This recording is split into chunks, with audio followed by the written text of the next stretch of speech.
Howdy everybody, welcome back. I'm Matt, thanks for stopping by. Now I typically try to review books on this channel that I really love and would highly recommend to you folks out there. And I've got one today that certainly fits that criteria. And I'm talking about The Founding Flies, subtitled 43 American Masters, Their Patterns and Influences by Mike Valla.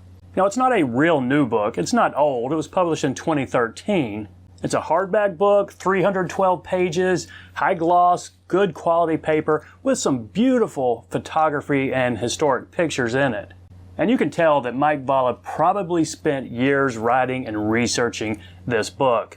In the introduction, he talks about all the places that he visited while doing the research, and when he was studying a particular tire, who did he talk with when he was learning about it. Lots of times it was their contemporaries, their friends, folks who actually knew them, sometimes family members.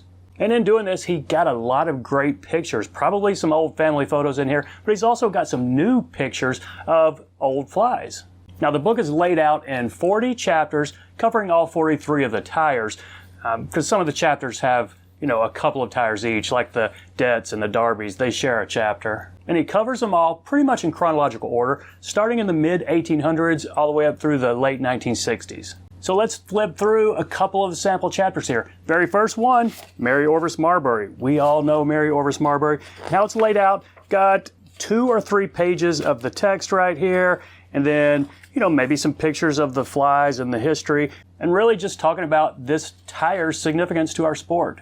Got chapters like this one on Rube Cross and some of the patterns that he created. And of course there are chapters on the Dets and the Darbys and John Atherton. But don't think for a second it's just a Catskill focused book. You've got Carrie Stevens and her streamers up in Maine. He covers tires all throughout the country, all the way to the West Coast. You've got Joe Brooks, Don Gapin, Dave Whitlock, Polly Roseborough from up in the Pacific Northwest. And each chapter really is just a treasure about the history of this specific tire.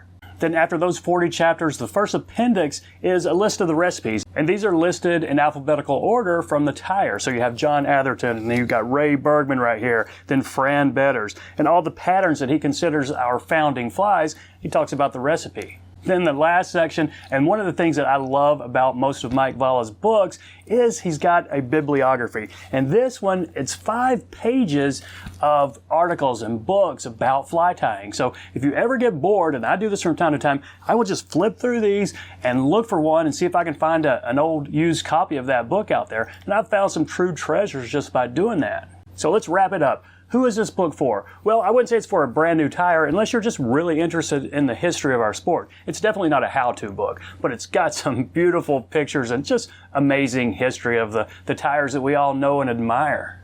Now, it's not a cheap book. It's coming in at about $32 today, but it's such a real high-quality, hardback, beautiful book. It's almost a coffee table book. So is it worth the price? Yes, to me it is, absolutely. I think it's worth twice this price.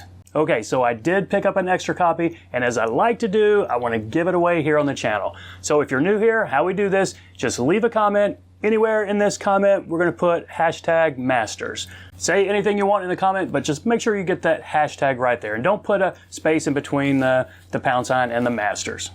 Today is Sunday, January 16th, 2022. Let's let this run for about 5 days, and we'll say next Friday night, I'll go to the random comment picker. I'll find a comment that used the hashtag. I'll let you know you want it, and I'll get it in the mail to you. I can get it in the mail Saturday morning if you get me your address quick enough. Now, I do want to caveat this. If you live outside the United States, I'm probably not going to be able to send you this book. This book is very heavy. It would cost me more than I paid for it to ship it, out of the country. So we'll just make an arrangement, and I'll get you the comparable gift card for Amazon. So that's it, everybody. I appreciate you watching. Thank you for the support. Take care. See you next time.